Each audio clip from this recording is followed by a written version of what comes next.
Ai, meu Deus. Vamos seguir, então. Vamos falar de Starlink, voltar a falar da história da Starlink, X, Elon Musk, Alexandre de Moraes. Para explicar essa outra história, que é bem confusa também, o ministro Alexandre de Moraes, que mandou transferir 18,3 milhões das contas das empresas de Elon Musk para a União. Agora a gente vai conversar com um especialista em direito, porque André Marcília, que é advogado constitucional. Muito boa tarde, doutor. Obrigada por estar conosco.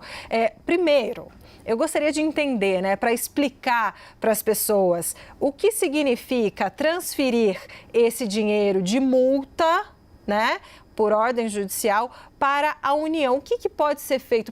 Tem um carimbo específico desse dinheiro quando chega no Tesouro, doutor? Boa tarde para o senhor. Boa tarde a todos, boa tarde à audiência.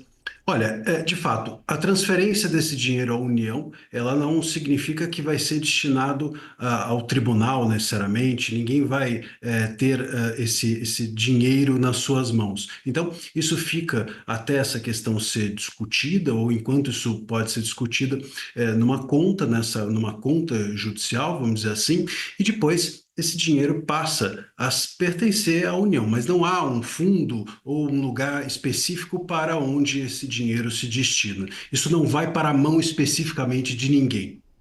Quer dizer, doutor, é como se fosse um depósito em juízo, por exemplo, de duas partes conflitantes, por exemplo, num negócio privado. Só que neste caso a gente está vendo a decisão ser tomada em nome do Estado brasileiro, que está se sentindo desrespeitado na sua legislação, nas suas decisões do seu judiciário por parte de uma empresa. A questão é, esta decisão deveria envolver as duas empresas ligadas a Elon Musk, o X, que é o alvo principal das ações, das decisões judiciais que estão sendo questionadas, ou também deveriam envolver a Starlink. Quer dizer, ao lidar com duas empresas diferentes, o quanto esta decisão causa discussão entre o meio jurídico? Pois é uma discussão controversa, sem dúvida. Eu entendo que, inclusive, seja uma decisão errada. Juridicamente, a gente precisa ter muito cuidado para que, vamos dizer assim, uma empresa pagar a dívida de outra é o que existe no mundo jurídico, mas apenas e muito especificamente em casos de fraude comprovada. E para você comprovar uma fraude ou tirar a personalidade de uma empresa quando ela está servindo, vamos dizer, de testa de ferro para outras, isso é feito por meio de um incidente, isso é feito por meio de contraditório, perícia, documentação avaliada, examinada, etc, etc, etc. Isso monocraticamente feito e sem esses procedimentos jurídicos todos sendo respeitados, gera, sem dúvida, uma instabilidade não apenas no meio jurídico, mas até mesmo em investidores estrangeiros, que podem recear que amanhã isso gere precedente para juízes de segunda instância ou de primeira instância fazerem o mesmo. Doutor, então perguntando bem objetivamente, o senhor acha que o ministro Alexandre de Moraes erra com essa decisão?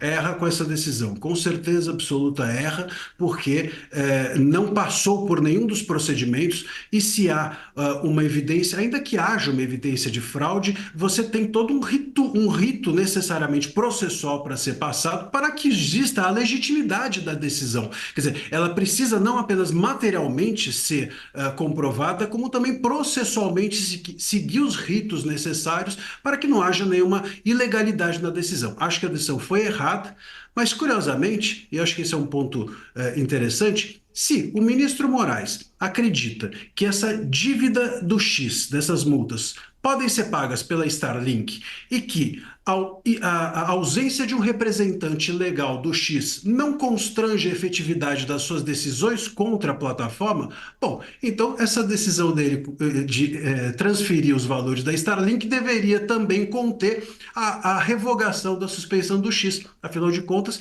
a ausência de representante e também a ausência de pagamento das multas não está mais na mesa. Ele próprio resolveu essa questão. Então, acredito que seja uma decisão errada e até mesmo incoerente nesse sentido, porque deveria vir a reboque até mesmo a suspensão do X, porque não há mais nada que constranja a efetividade das decisões dele contra a plataforma. Pois é, o senhor mencionou essa questão da representação legal, que é um dos pontos exigidos pela legislação e que, pelo que aponta o ministro Alexandre de Moraes, é descumprido pelo X, mas não pela Starlink. A Starlink tem a sua representação, tem clientes no Brasil por meio do acesso à internet via satélite e o desbloqueio dessas contas, pelo que eu entendi, me corrija se eu estiver errado, também acaba tendo como função que a Starlink possa manter as suas atividades normalmente aqui no Brasil. Ela mencionou que não cobraria os seus clientes, porque com bloqueio de bens não teria nem como receber a cobrança pelos serviços executados. Desta forma, pensando do ponto de vista jurídico, a Starlink tem meios de recorrer desta transferência de recursos que estavam nas contas da Starlink, mas o X não, até que tenha um representante legal que possa fazer isso?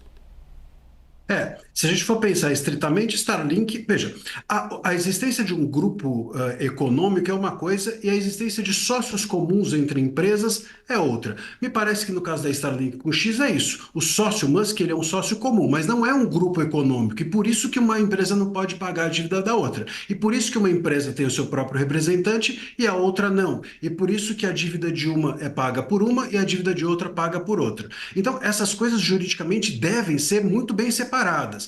O que o ministro Moraes fez foi colocar todo mundo no mesmo balaio. Então, as dívidas de um podem ser de outra e o representante de um, então, também pode ser do outro, por coerência. Então, nesse caso, se as dívidas do X podem ser pagas pela Starlink e o representante da Starlink pode responder pelo X, enfim, não me parece que haja nenhum constrangimento mais para que o X volte até as suas atividades. Ou a gente entende que são empresas diferentes e aí as dívidas não podem ser comunicadas, ou as empresas são iguais e não tem por que o X ser suspenso. Então, me parece que tem uma incoerência no raciocínio jurídico que apenas... Que não pode seguir. O raciocínio jurídico, ainda que equivocado, ele precisa ser coerente para que tenha minimamente condições de haver uma possibilidade de enfrentamento da decisão. Mas sim, a Starlink pode ou deve recorrer dessa decisão e, enfim, isso não me parece que seja um caso consumado. Nós conversamos com André Marcília, que é advogado constitucionalista. Doutor, muito obrigada pela sua entrevista e uma excelente sexta e fim de semana para o senhor. Obrigado, um abraço a todos.